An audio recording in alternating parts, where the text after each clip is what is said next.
운동을 함에 있어 가장 빨리 크고 싶은 부위를 말하라면 그중 1등은 바로 가슴이 아닐까 생각합니다. 멋진 가슴 근육을 가지고 있다면 어떤 옷을 입더라도 옷맵시가 살아나기 때문에 주관적으로나 객관적으로도 매력적으로 보이게 되죠.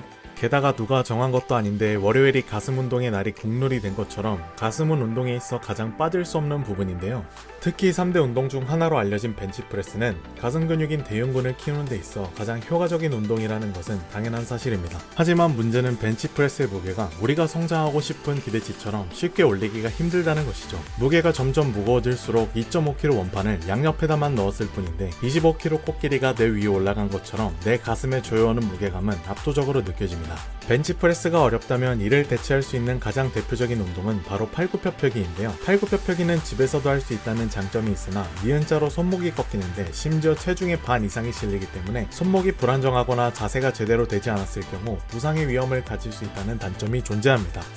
이번에도 여러 논문과 전문 저널을 찾아보며 벤치프레스와 팔굽혀펴기 이외에도 병행해서 할 수 있는 다른 운동을 찾아보았습니다. 가슴 근육은 크게 나누면 대흉근, 소흉근, 전거근 이 세 가지로 나누고 있습니다.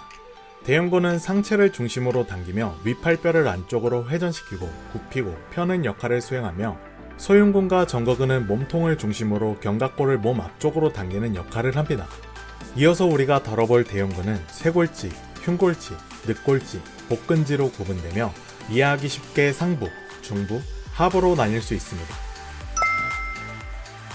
미국의 위스콘신 대학교에서 존 포르카리 박사가 이끄는 연구팀에서는 19세에서 30세 사이의 건강한 남성 지원자 14명을 모집하여 9가지의 가슴 운동을 실시하였습니다. 데이터에 따른 근전도를 분석한 결과 가장 높은 근전도를 보여준 운동은 여러분들도 예상하셨다시피 벤치프레스입니다. 그러나 벤치프레스는 삼두, 등, 어깨 등의 다양한 근육과 관절이 움직이는 복합 다관절 운동이므로 초보자에게는 어려울 수 있습니다. 그러므로 스미스 머신 벤치프레스를 권장드립니다. 자세를 고정된 상태에서 진행하기 때문에 어깨나 손목에 부담이 덜하므로 부상의 빈도가 낮습니다. 만약 벤치프레스를 실시하면서 걱정되는 어깨 부상을 최소화하고 싶다면 승모근을 강화시키는 것도 방법입니다. 등 운동과 어깨 운동을 참고하여 프로그램에 넣어주시면 좋습니다.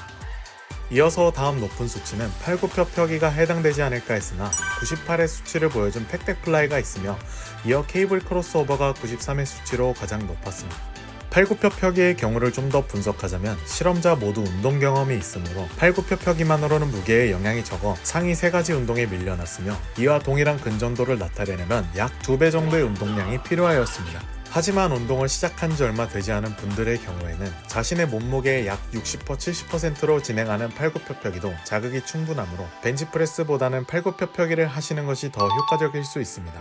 그러나 팔굽혀펴기는 손목을 굽혀서 내려가는 동작이므로 손목에 그대로 무게 영향이 가기 때문에 부상을 입을 수 있습니다. 그래서 팔굽혀펴기가 어려우신 분들은 푸시업 바를 이용하시면 부담을 대폭 줄일 수 있습니다. 벤치프레스와 팔굽혀펴기를 실시하였다면 이와 병행하여 케이블 크로스오버는 난이도가 있으므로 패스하는 것이 좋고 팩테크 머신과 체스트 프레스 머신은 비교적 쉽게 실시할 수 있으니 같이 하면 보다 효과적으로 대흉근과 근력을 향상시킬 수 있습니다. 반대로 운동 경험이 어느 정도 있으신 헬서분들에게는 상위 3가지 운동을 꼭 실시한다면 동일한 양의 근육 활성화를 제공하기 때문에 짧은 시간에도 더 큰 효과를 나타낼 수 있습니다.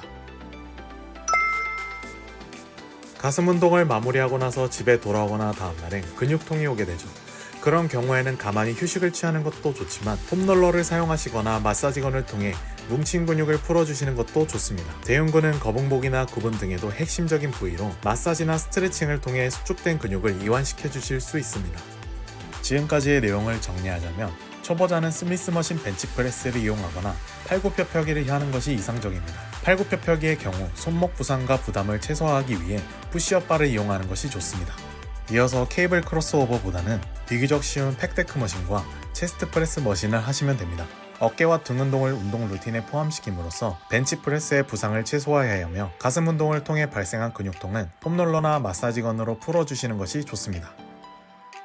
어떤 운동을 하시더라도 개인에 따라 차이가 있으므로 정답은 없다고 생각합니다. 그럼에도 가장 중요한 것은 부상을 입지 않는 것입니다. 더 큰 성장을 위해 증량을 하는 것은 좋으나 항상 내 몸이 무거운 무게의 부담을 겪어도 부상을 입지 않을 수 있는지 따져봐야 하며 운동 전후로 가지는 스트레칭은 필수입니다.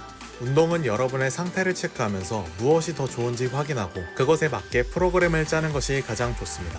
오늘 하루도 건강하고 행복하게 보내시길 바라며 다음 영상도 역시 누구나 할 수 있고 유용한 운동 정보들을 찾아오도록 하겠습니다. 감사합니다.